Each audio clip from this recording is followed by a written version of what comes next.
नमस्कार दोस्तों, स्वागत है आपका अपने YouTube चैनल डुगू कोचिंग सेंटर में। आज मैं आपके लिए लेकर आया हूँ क्लास 8th का विज्ञान का सैम्पल पेपर 3rd। ठीक है, ये जो क्लास रहेगी ये कक्षा 8वीं के विज्ञान के सैम्पल पेपर की तीसरी क्लास है।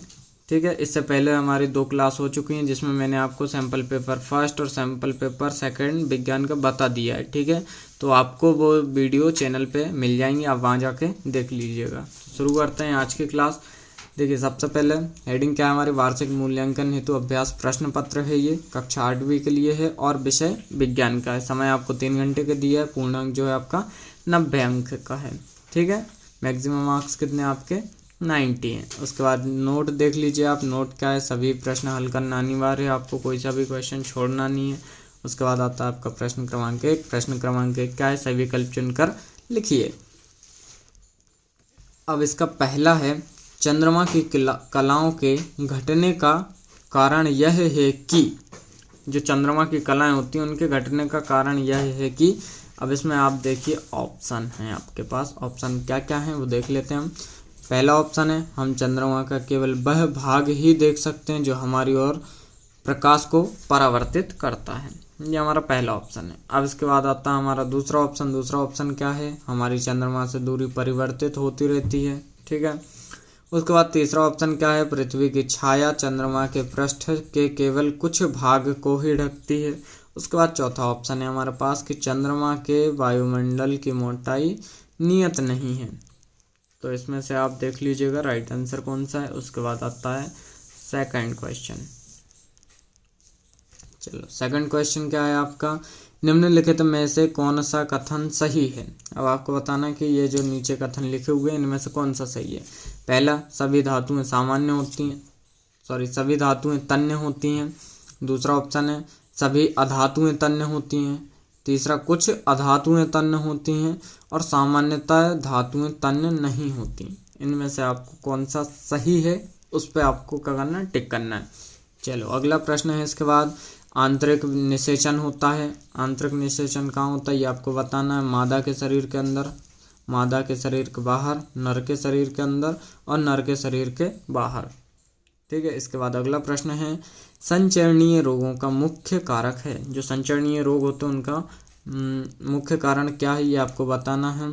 घरेलू मक्खी है, चींटी है, टिड्डा है या मकड़ी है। इनमें से आप राइट आंसर देख लीजिएगा। चलो, इसके बाद अगला प्रश्न आता है। अगला प्रश्न है, खरपतवार नाशी है। क्या है, खरपतवार नाशी है। इनमें से क्या है, 2.4D, इसके बाद यूरिया, NPK और सुपर फास्फेट। इनमें से आपको बताना है। इसके बाद आता है आपका क्वेश्चन नंबर 2। क्वेश्चन नंबर 2 क्या है, रिक्त स्थानों की पूर्ति कीजिए। आपको क्या करना है, खाली स्थानों को भरना है। इसका पहला प्रश्न है, सामान से लदी ट्राली को चलाने के लिए हमें उसको खाली स्थान पड़ता है। सामान से लदी एक ट्राली है, उसको चलाने के लिए हमें उसको क्या करना पड़ता है ये आपको बताना है। उसके बाद दूसरा प्रश्न है, खाली स्थान एक विशिष्ट प्लास्टिक है जो पकाने वाले बर्तनों पर तेल और जल चिपकने नहीं देता। ऐसा कौन सा प्लास्टिक है, ऐसा कौन सा विशिष्ट प्लास्टिक है जो पकाने वाले बर्तनों पर क्या तेल और जल को चिपकने नहीं देता है, ये आपको बताना। उसके बाद तीसरा प्रश्न है, खालिस्तान घरों में काम आने वाला द्रव ईंधन है। ऐसा कौन सा ईंधन है जो घरों में काम आता है और वो द्रव है। ठीक है, इसके बाद चौथा प्रश्न है, नीले हरे शैवाल वायु से खालिस्तान का स्थिरीकरण करते हैं जिससे मिट्टी की उर्वरकता में वृद्धि होती है। इसके बाद आता है आपका प्रश्न क्रमांक 3।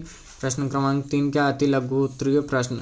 इसका पहला है, निम्न के 2 उदाहरण दीजिए। पहला रबी की फसल, दूसरा खरीफ की फसल। इनके आपको क्या करना है, 2 एग्जाम्पल देने हैं। इसके बाद दूसरा प्रश्न है, पेट्रोलियम के किन्हीं 2 घटक के नाम व उपयोग लिखिए। पेट्रोलियम के आपको क्या करना है, किन्हीं 2 घटकों के नाम लिखना है और उनके उपयोग लिखना है। प्रश्न क्रमांक 3 है, क्या होगा यदि हम वृक्षों की लगातार कटाई करते रहें। अब आपको ये बताना है कि यदि आप लगातार वृक्ष काटते रहते हैं तो उसके बाद क्या होगा। उसके बाद प्रश्न है अगला कि कायांतरण किसे कहते हैं, उदाहरण सहित लिखिए। आपको बताना है कायांतरण किसे कहते हैं और उसका एक उदाहरण भी देना है। इसके बाद बल किसे कहते हैं, संपर्क एवं असंपर्क बल के एक एक उदाहरण लिखिए। अब आपको बताना है बल किसे कहते हैं, मतलब फोर्स किसे कहते हैं, फिर संपर्क और असंपर्क बल का एक एक उदाहरण देना है। उसके बाद अगला प्रश्न है कृत्रिम उपग्रह किसे कहते हैं, कोई दो भारतीय कृत्रिम उपग्रह के नाम लिखिए। ठीक है, इसके बाद आता है आपका प्रश्न क्रमांक 4। प्रश्न क्रमांक 4 क्या है, लघु उत्तरीय प्रश्न। प्रश्न क्रमांक 4 में आपको लघु उत्तरीय प्रश्न है, जिसका पहला है जहां तक संभव हो प्लास्टिक के उपयोग से बचिए। इस कथन पर अपने विचार लिखिए। अब आपको ये कथन दिया है कि जहां तक संभव हो प्लास्टिक के उपयोग से बचिए, इस पे अपने आपको विचार लिखना है। ठीक है, इसके बाद प्रश्न क्रमांक 2 है मोमबत्ती की ज्वाला का नामांकित चित्र बनाइए। ये क्वेश्चन जो है ये आपको मोस्ट IMP है। ठीक है, क्योंकि ये पिछले बार भी रिपीट हुआ था पिछले साल के पेपर में, और इस बार भी आपके तीनों सैंपल पेपर में जो है आया हुआ है। ठीक है, तो इसको आप अच्छे से करके जाइएगा। इसके बाद अगला प्रश्न है कोशिका में गुणसूत्र क्रोमोसोम कहाँ पाए जाते हैं, उनका कार्य बताइए। कोशिका में आपको बताना है कि क्रोमोसोम कहाँ पाए जाते हैं या फिर गुणसूत्र। ठीक है, तो उनका आपको कार्य भी बताना है। अब आता है आपका क्वेश्चन नंबर 5। प्रश्न क्रमांक 5 जो है उसमें आपको दिया है किशोरावस्था को परिभाषित कर यौवन अवस्था में होने वाले कोई दो परिवर्तनों का वर्णन कीजिए। पहले आपको बताना है किशोरावस्था क्या है, उसके बाद यौवन अवस्था में होने वाले कोई दो परिवर्तनों का आपको क्या करना है, वर्णन करना है। उसके अथवा में ही प्रश्न है संतति का लिंग निर्धारण किस प्रकार होता है, संक्षिप्त में समझाइए। उसके बाद आता है आपका प्रश्न क्रमांक 6 घर्षण मित्र एवं शत्रु दोनों, इस कथन को स्पष्ट कीजिए। ठीक है, क्या बताना है आपको, जो घर्षण है वो हमारा क्या है, मित्र और शत्रु दोनों हैं, ये आपको बताना है। इसके अथवा में है कि आपको एक हल्की पेटिका धकेलनी है तथा एक भारी पेटिका धकेलनी है। ठीक है, समझना अच्छे से कि आपको एक हल्की पेटिका धकेलनी है, उसके बाद एक भारी पेटिका धकेलनी है। तो कौन सी पेटिका को धकेलने में घर्षण बल अधिक अनुभव करेंगे और क्यों। ठीक है, ये बताना आपको। चलो इसके बाद देखते हैं हम क्वेश्चन नंबर 7। क्वेश्चन नंबर 7 क्या है आपका, आग लगने के समय फायरमैन पानी की हौज से पानी का उपयोग करने से पहले उस क्षेत्र की मुख्य विद्युत आपूर्ति को बंद कर देते हैं, कारण स्पष्ट कीजिए। अब आपको बताना कि जहाँ भी आग लगती है तो आग लगने के समय जो फायरमैन होते हैं, मतलब जो आग बुझाते हैं, वो पानी का उपयोग करने से पहले वहाँ की जो विद्युत आपूर्ति है, मतलब लाइट जो है वो बंद कर देते हैं। तो ऐसा क्यों करते हैं ये आपको बताना है। फिर इसके अथवा में हम क्या शुद्ध जल विद्युत का चालन करता है, यदि नहीं तो इसे चालक बनाने के लिए हम क्या कर सकते हैं। इसके बाद अगला प्रश्न है प्रश्न क्रमांक 8। प्रश्न क्रमांक 8 क्या है, तड़ित प्रक्रिया से क्या समझते हो, तड़ित से अपनी सुरक्षा के 3 उपाय लिखिए।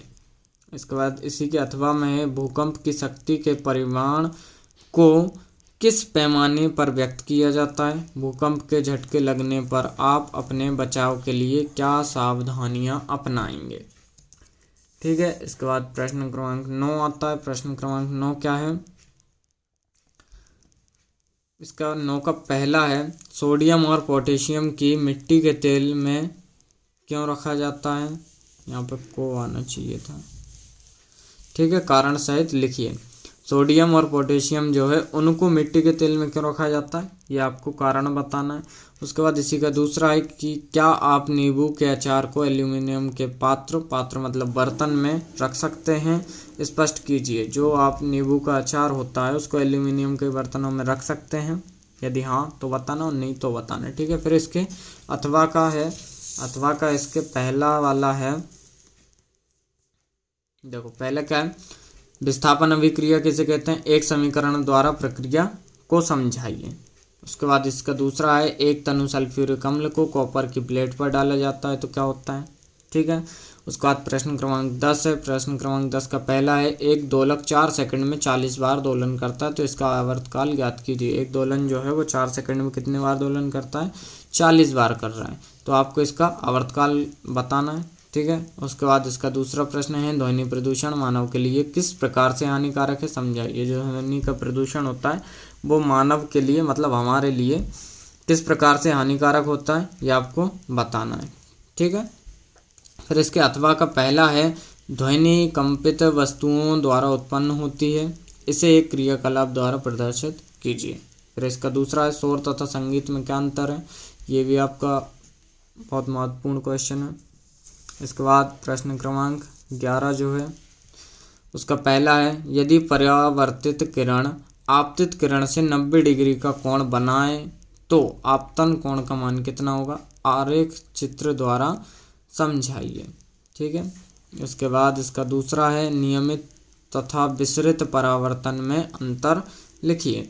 इसके बाद इसका अथवा का पहला है, मानव नेत्र का नामांकित चित्र बनाइए। उसका दूसरा है, नेत्रों की देखभाल हेतु क्या क्या सावधानियां रखना चाहिए। प्रश्न क्रमांक 12 है आपका।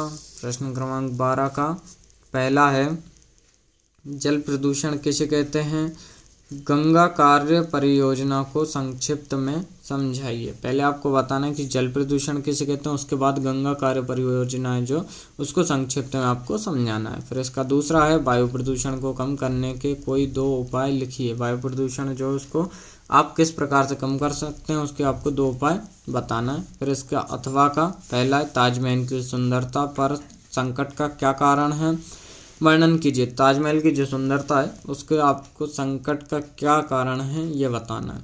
उसके बाद इसका दूसरा है, विश्व उष्णन मतलब ग्लोबल वार्मिंग किसे कहते हैं, इससे होने वाली कोई 2 हानियां लिखिए, ठीक है। ग्लोबल वार्मिंग पहले आपको बताना है कि किसे कहते हैं, फिर इससे होने वाली 2 हानियों को आपको बताना है, ठीक है। तो इस प्रकार से मैंने आपको कक्षा 8वीं का विज्ञान का सैंपल पेपर 3 जो है वो बता दिया है, ठीक है। यदि आप हमारे चैनल पर पहली बार आए हैं तो चैनल को सब्सक्राइब करें, वीडियो को लाइक करें। मिलते हैं अगली क्लास में, धन्यवाद।